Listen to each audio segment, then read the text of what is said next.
Hi, my name is Nushafika binti Saidan and I'm going to talk about the introduction. Okay, so as you can see, this is the chronology of the National Anti-Corruption Plan establishment to improve the quality of integrity in accordance with elimination of corruption and abuse of power in Malaysia.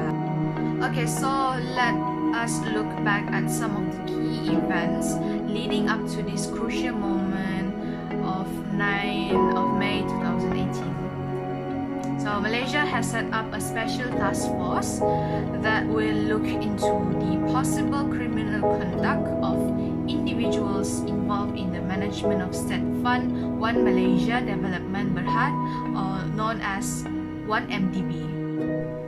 On 8 August 2018, former Prime Minister Najib Razak was charged with 5 counts of corruption, 9 counts of criminal breach of trust, and 28 counts of money laundering. Okay, so these are people who are involved with 1MDB, including Jolo, Ahmad Zahid Hamidi, and the former Prime Minister's wife, which is Rosmah Mansur. So yeah, as a result, Tun Dr. Mahathir chaired Special Cabinet Committee on Anti-Corruption, and he formed the National Anti-Corruption Plan from 2019 until 2020.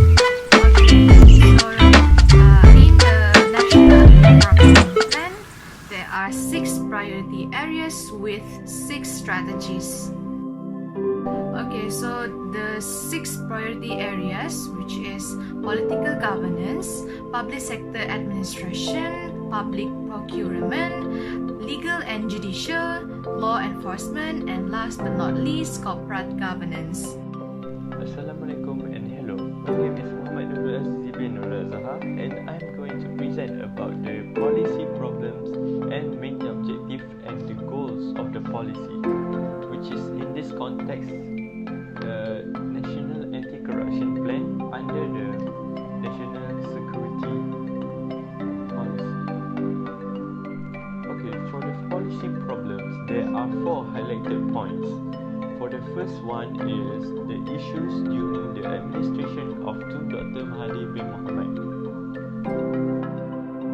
During the Tun Dr. Mahathir bin Mohamad became as the 4th Prime Minister of Malaysia, there was a lot of activities involving corruption. He said that there were corruption happening among his staff. At that time, corruption was not seen as a serious matter. It happened because most of the people focusing on having the power. From the act of neglect, corruption kept on rising. The second point is the issues starts during the Tun Abdullah bin Ahmad Badawi fight the corruption.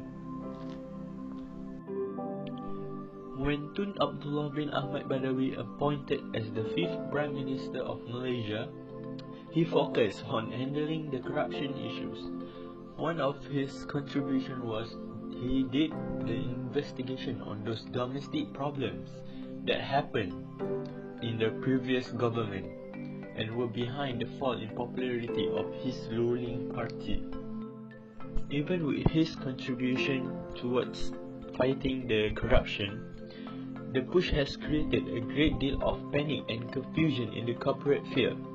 It is because it was never asked before about the overall wrongdoings. Observers disagree on the effect of the campaign on the outcome of the next general election. They argue that it would lead Badawi to win a definitive public mandate that will allow him to effectively face the next obstacle. They also worry that Badawi might threaten the United Malays National Organization, which is UMNO's reputation and authority. The next point is the Malaysia's opposition insists on questioning the sincerity of Tun Abdullah bin Ahmad Badawi in battling the corruption.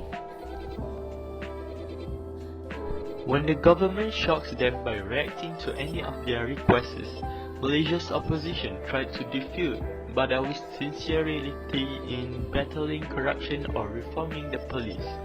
They added that if Badawi were serious, he would have conducted a larger campaign against all Mahathir associated figures and against Mahathir himself. To them, the arrest of Chia and Gadam was merely an effort by Badawi to distract media interest from his son Kamaluddin's suspected involvement in the nuclear proliferation network. From that, people start to become doubtful about Badawi's plan on fighting the corruption. And for the last point is Tun Dr. Mahathir bin Mohamad re-elected as the 7th Prime Minister of Malaysia and continued the fight. When Tun Dr. Mahathir bin Mohamad was re-elected as the 7th Prime Minister of Malaysia, he continued the fight by establishing the National Anti-Corruption Plan, which is part of the war. He said that the battle against corruption, symbolized by the implementation of the NACP, would entail not only taking the perpetrator to justice but ensuring that previous errors are not replicated. Moving on to the main objective and goals of the policy. Okay, for the main objective, it focuses on creating Malaysia as a corrupt-free country. Tun Dr. Mahathir Mohamad said that the creation of the plan is not to punish those who have done the wrong in the past, but to focus on destroying corruption in the future. The plan consists of 22 strategies and 115 endeavours which focus on politics, public acquisition, law enforcement, administration of public sector, law and the judiciary, and corporate governance in order to achieve the objectives. For the goals of the policy, it is divided into 3. The first one is the accountability and credibility of judiciary, prosecution and law enforcement agencies. In this part, there are 2 types of goals. The first one is to move from 0.54 during the year 2017 until 2018 to 0.63 by 2023 in World Justice Project Rule of Law Index. The World Justice Project (WJP) is an organization that focuses to enhance the rule of the law across all countries. It is stated that the effectiveness rule of the law can lead to the decreasing corruption, fight the poverty and dangerous sickness, and take care of the people from any injustice and whether it is a small or big. From this goal, the increasing index in this system can show us that the nation are improving from injustice and not fair act, which is corruption. Another goal in this part is to move from 77% in the year of 2017 to 90% by 2023 in the system of corruption conviction rate in Malaysia. Malaysia aiming for the amount of those who are getting caught and convicted with corruption to be increased. This is because the conviction will affect the corruption activities in the country, which makes it less than before. At the same time, activities of corruption in the future are more likely to reduce since the conviction of corruption will spread awareness to society how dangerous is corruption. As the second category of goals is the efficiency and responsiveness in public service delivery. In this context, the government focused on to move from rank 7 during the year of 2018 to rank 5 by 2023 in Global Competitiveness Report. In this system, it calculates the variety of countries that provide the people the chances to advance, or in other words, the preparation of public service for the citizens. It also calculates through the bureaucracy, the controlling of resources and the regulation institutions of the nation. It can be seen as corruption will affect the calculation in this index. In order to achieve the goal, there are many strategies provided by the government to reduce the corruption in Malaysia. And for the last part of the goals is integrity in business. In this context, government only focusing to maintain the position in the top 4 by 2023 in the Corporate Governance Watch, which is organized by the Asian Corporate Governance Association, which is ACGA. This corporate governance is as known as the CG Watch is a survey handled by ACGA every 2 years. The survey put the attention on the quality of macro corporate governance.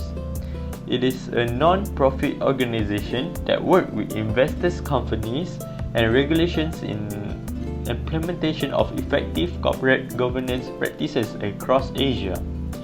When the country maintains the position or take a step to the higher one, it shows the corruption are being handled successfully. That is all from me. Moving on to the next presenter. Okay, Assalamualaikum warahmatullahi wabarakatuh. Today I want to present about the anti-corruption plan. Anti-corruption plan is a policy that does not stand on its own, because in national security policy which mention about absence of corruption under the core value 4 of the good governance. Anti-corruption agency is the most important and powerful international mechanism for overcome corruption in Malaysia. Anti-corruption agency was established in 1967 and also function of anti-corruption agency is authority to prevent and eradicate all types of corruption, abuse of power and maladministration from the society. It also gives a power to ACA for freeze asset and seize passport, monitor income and asset, also propose administrative and legal system. Malaysian Anti-Corruption Academy Maka was announced by Tun Abdullah Ahmad Badawi. Generally, Maka have an potential to be hub regional to anti-corruption capability and capacity building to eradicate all types of corruption by encouraging the superb practices in investigation, monitoring and enforcement and exploring new area. Suaram is the agency take the issues of corruption seriously, improve the public sector. Suaram is non-profit organization or NGO and involved in disclosing possibility of corruption in the government body. Transparency International Malaysia was founded in 1996 by Raja Aziz Idrus, Datuk Param and Datuk Anwar Fazal. This agency's own role is to empower regular citizens to combat the corruption. They always give a recommendation to others anti-corruption agency for become to be more independent, more transparent government, procurement process, reformation and political funding, and more brutal regulation of election and political party. Malaysian Institute Governance is our civil society or promoting integrity in the sector of the private. MICG is a non-profit organization to make awareness and enhance exercise of the good governance.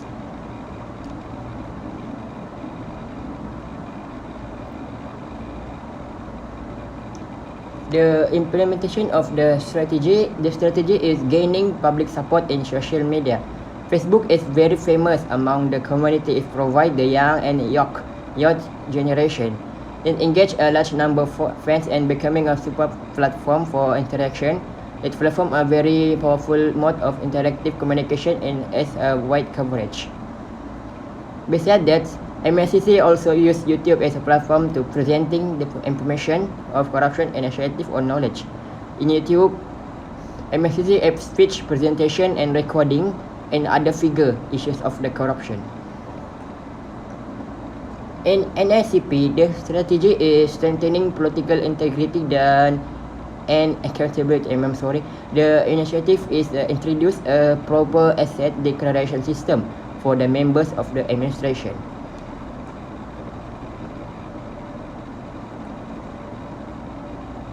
Besides that, increasing the efficiency and transparency in public procurement. The government introduced system of integrity park. The government introduced a guideline for integrity park implementation, the public procurement. The objective is of the system is to strengthen effort towards improving the integrity and transparency. The body or who related the integrity part is government employee, member of procurement and related committee, member of procurement board committee, bidder and appointment of consultants. The another strategy is enhancing credibility of legal and judicial system. In PH as a government, several proposals have been made to make reform the judicial appointment process and administration of justice to strengthen judicial independence. Tun Dat Mahathir bin Mohamad has suggested that candidates for judicial position be vetted by a PSC before being forwarded to the king. The idea is a election promise from PH is to remove the Prime Minister to influence judicial appointments. This way can decrease abuse of power. The another strategy is reform the Malaysian Anti-Corruption Commission. Pakatan Harapan upgrade to the MNCC to a commission that recognized in our federal constitution similar of Election Commission of Malaysia.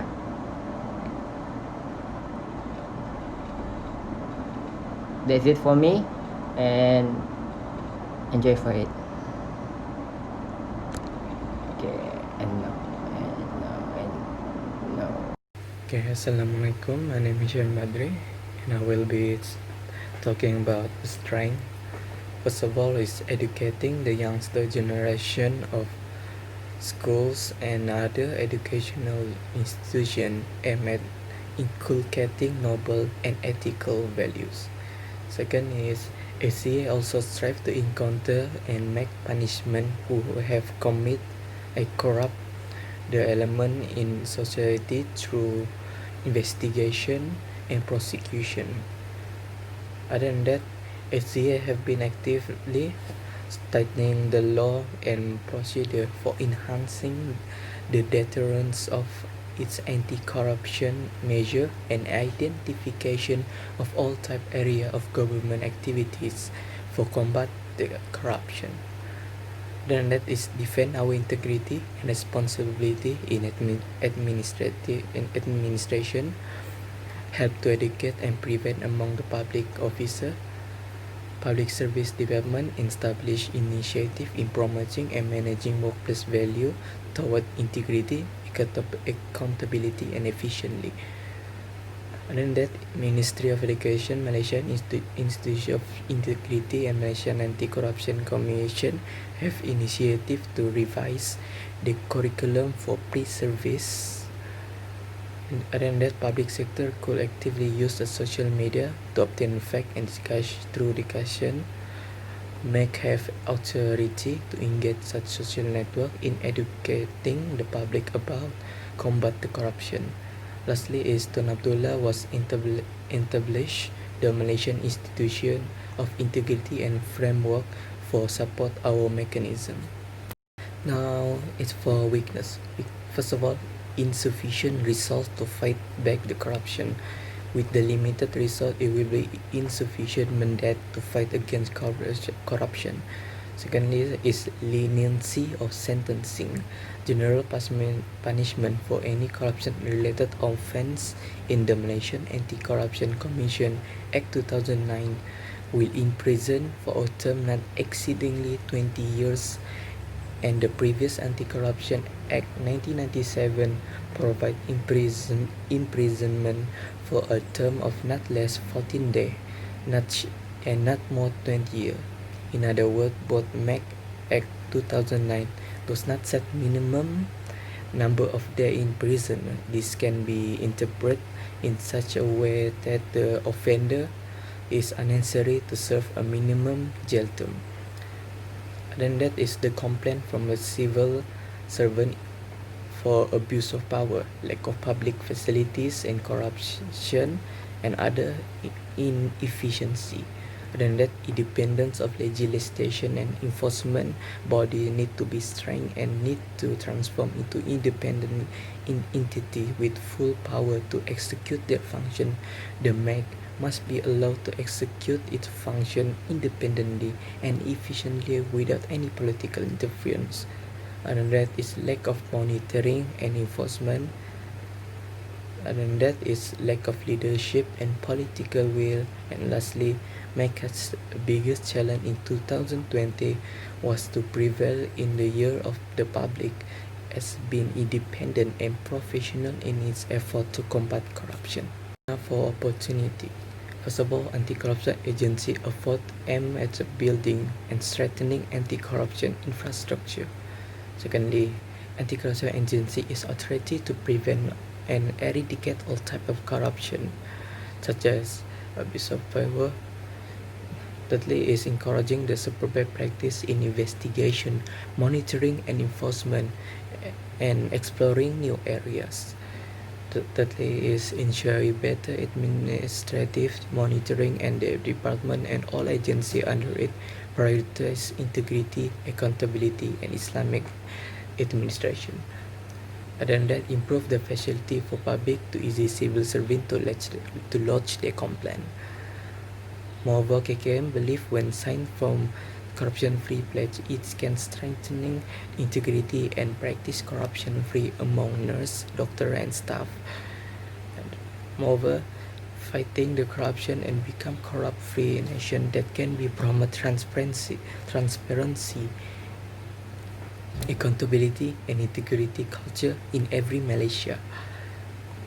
Other than that, strengthening political integrity and accountability, strengthening the effectiveness of public service delivery, also strategy to combat the corruption at public service member and increase efficiency.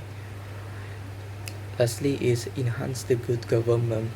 This is the most significant step from Tun Abdullah is establishment MAC. And now for our threat. First of all, is corruption become ingrained, habitual, and part of organizational culture. Corrupt activity are strongly associated not only with individual within an organization, but organizations themselves. Also, competitive culture, which has strong peer pressures. Staff members monitoring each other to behave honestly, leading the organization to be less prone to collusion and bribery. Corruption culture where peers collect together with dishonest officials and lead to conforming to corrupt behavior in the organization. Thirdly is threat to privacy and fundamental right.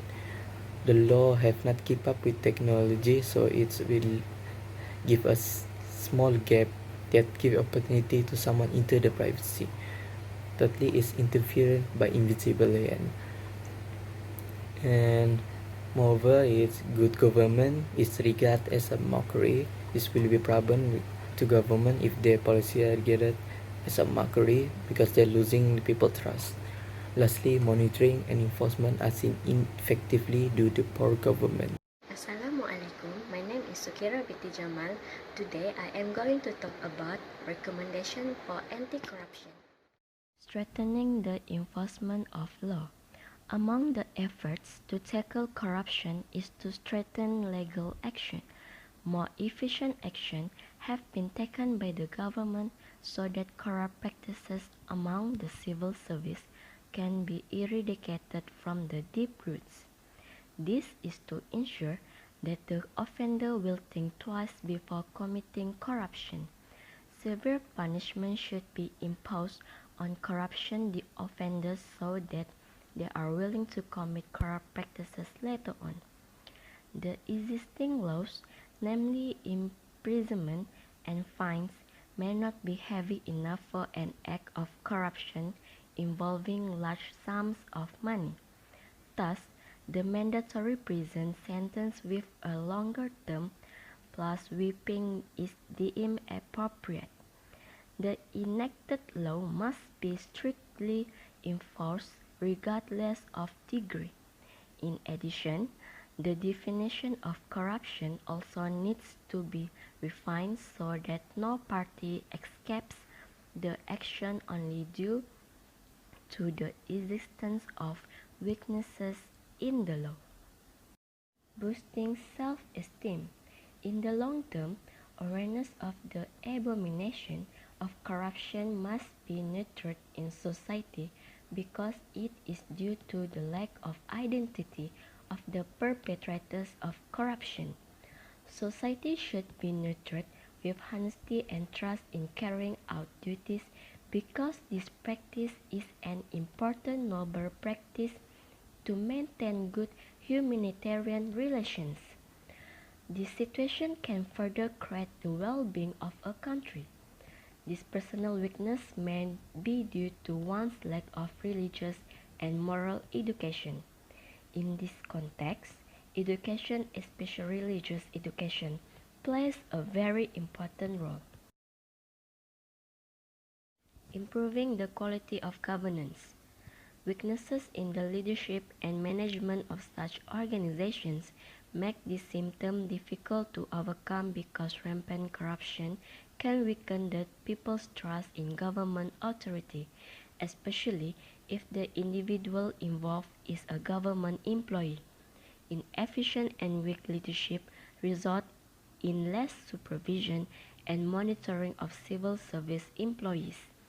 The people will feel full if everything applied for should be accompanied by a reward for those who have the authority to give approval. The money allocated for a certain group of people will not reach the hands of those who are entitled. Instead, it will go into the pockets of those who are greedy. This situation will invite danger because the people who feel oppressed will rebel to claim their rights. History has shown that many governments have collapsed because of unbridled corruption. That is why our government is working hard to eradicate these symptoms. In conclusion, anti-corruption agency is the most important and powerful institutional mechanism for overcome corruption in Malaysia. The National Anti-Corruption Plan (NACP) 2019-2030 was launched by 7 Prime Minister Tun Dr. Mahathir Mohamad as one of the government initiatives in implementing the government manifesto towards a country free of corruption and dignity. National security strategy is closely related to corruption. It is policy that does not stand on its own because in national security policy, which mention about absence of corruption under the core value of good governance. Other than that, SCS has adopted a good approach where have a mechanism and strategy are applied for eradicate all type of corruption. SCA have 3 key component strategy like education, prevention, and enforcement. Education strategy focus on effort to educate ethical value among public and the civil member so as to create a sense of detestation and dogmatism toward corruption. Malaysia Anti-Corruption Academy (MACA) was announced by Tun Abdullah Ahmad Badawi. MACA have a potential to be a hub of regional to anti-corruption capacity building to eradicate all type of corruption by encouraging the superb practice in investigation, monitoring, and enforcement. Moreover, SURAM SURAM is the agency that take issue of corruption seriously and it's non-profit organization, and it's also involved in the closing possibilities of corruption in the government bodies. The Act of Malaysian Anti-Corruption Commission 2008 was approved in the parliament and been implementing starting January 2009. PCB also managed the complaint effectively and efficiently, honorable, and also boost the percentage of resolving complaint by public. It is a function of PCB also improve the facility of the public to easy the civil servant to lodge the complaint, reduce the similar complaint and do several innovation based on the public receive. In addition, among the effort to tackle corruption is to strengthen legal action and more efficient action has been taken by government so that corrupt practice among the civil service can be eradicated from the deep roots. The weakness in the leadership and management of such organization make this symptom difficult to overcome because rampant corruption can weaken the people's trust in the government authority, especially if the individual involved is a government employee. And finally, it showed that anti-corruption play a very important role to keep country away from tainted by corruption that cause many problems such as bribery, drug trafficking, and many more. That's it. Thank you.